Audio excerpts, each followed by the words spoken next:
In order to calibrate the single phase energy meter for various power factors, we have to use another device called phase shifting transformer.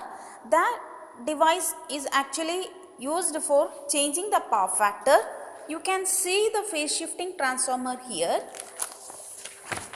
and actually how it look like. This is actually the phase shifting transformer.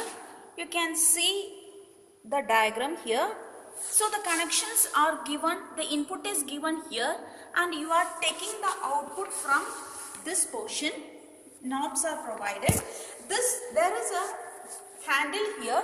You can rotate this handle in order to achieve the various power factor, and that can be read directly from this phase shifting transformer. You can see on the left hand side there is lagging, and right hand side it is leading on the top portion, and in the bottom portion you can see left side lagging, left side leading and right side lagging. So the direction in which you rotate and the value you obtain gives directly the power factor, and this is actually the phase shifting transformer.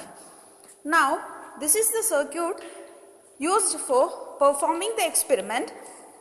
You are switching on the supply after keeping the autotransformer in minimum position.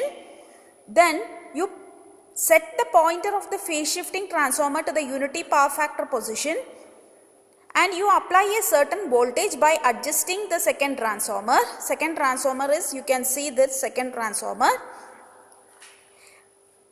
And to get a particular value of ammeter reading, you have to adjust the first autotransformer.